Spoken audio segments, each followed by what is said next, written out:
What did Coach Collins? What did you learn about your team in the past 5 weeks, 6 weeks? What I've learned is that they're really, very, very, very consistent guys. So everybody's kind of learning off each other, playing off each other, having fun with each other.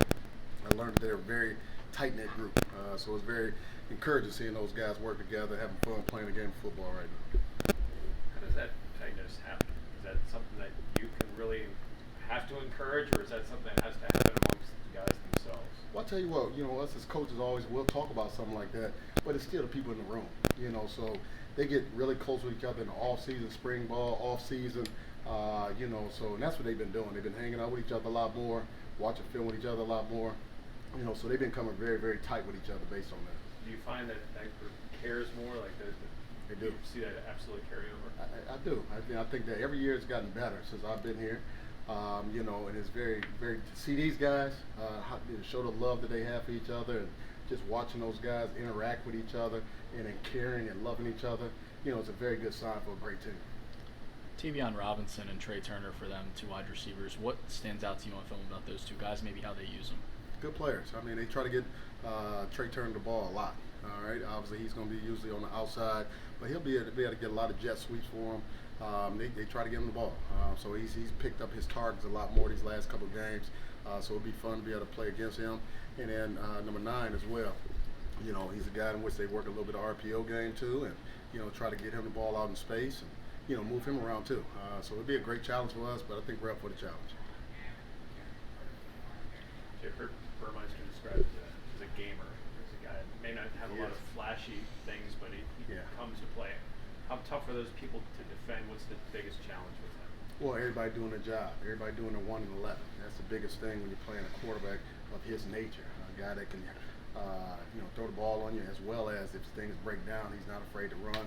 Shows good speed, and he has a good arm as well. So it'll be a challenge for us, but more importantly, everybody does their 1 and 11. I think we should be fine. Big Metallica fan? Metallica, yeah. What have you seen out of Rashod so far this season? Rashod Battle, yeah. He's been banged up the last couple of weeks. I think when he is healthy, he's been doing a great job. So we just got to get him out of the training room a little bit and coming out to the football field.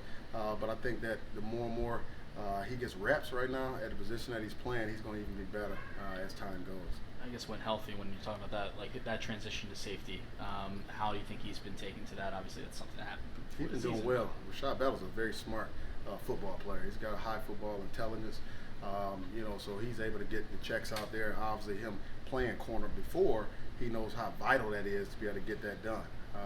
So I think that he's a guy that studies the film, knows exactly what's coming at him. So it'd be encouraging once he gets back all the way healthy. He's been doing well right now. How would you rate your starters as far as their knowledge, not just their physical ability, but their knowledge of what the other team's doing in their positions? Mm-hmm. Like I said, DeMar Mathis does a great job. He knows exactly how teams are trying to attack him. Quez has grown leaps and bounds as well as far as understanding what the pre-snap alignment is, comparatively speaking, of what kind of plays that he's going to get. I think Hallett is starting to come in his own. Obviously, DeMar Hamlin's great in that position to be able to understand how teams are trying to attack him. But we got a group in which that are getting better and better each and every week. So it's encouraging to see those guys again. Going back to that film room, understanding how they're going to be attacked, and then they got to be able to play on Saturdays to be able to show their knowledge that they have gained from that film session. Is the bye week an opportunity to take some time to reset some things for you and just kind of go back over, instead of having that pressure to say, here's last week and it's done and here's what we have to do next week, you can actually go back and really learn some of those lessons over again? Mm-hmm. Yeah, whenever you get a bye week, you want to take it all the way back and kind of go back to some core fundamentals, core technique, and clean up some things which you've had errors on in the first half of the season.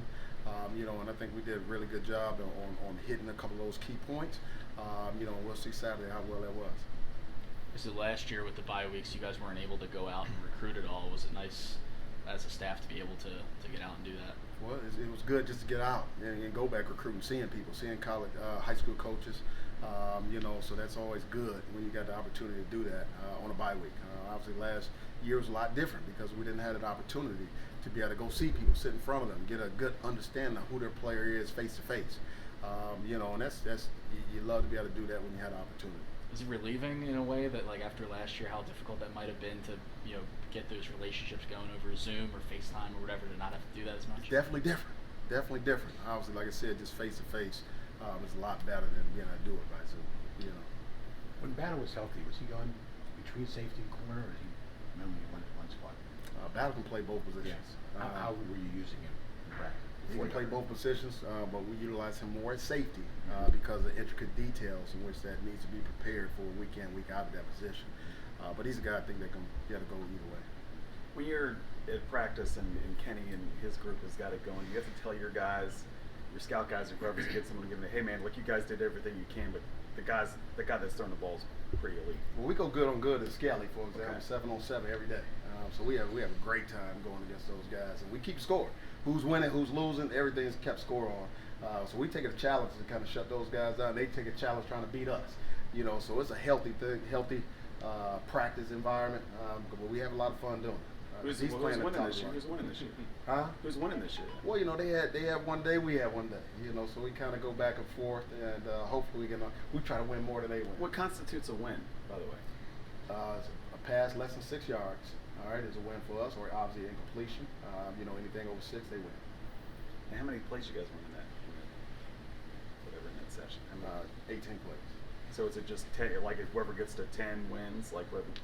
No, we just keep it running. It'll be 9 to 7, whatever the case may be. We just keep it running. Coach Narduzzi keeps it running total on that. You know, so the guys get amped up and they want to know who's won at the end of that scale. How do you seen MJ Devonshire grow since he's been here? And I know when Pat first got here, he didn't really rotate at the cornerback position at all. It seems like you're using MJ a good bit. How do you decide, you know, how much you want to use your third and your fourth corner and how much to rotate at that position? I'll tell you what, MJ's been doing a good job. He's getting better week in, week out. It's been a blessing to have another guy to be able to rotate in. My belief is that I got to get the best players on the field. You know, and I think that he challenges the guys in which are on the field every week. So as long as he's earning a shot to play, he will play. If he doesn't, he have a bad week of practice, may not. You know, but he's been doing good. That's why you're seeing him out there on Saturdays. Archie, Pat said the other day that maybe a 4-1 Pitt wasn't getting the respect that they should be. Is there a sense of these next few weeks and how they can set up your season?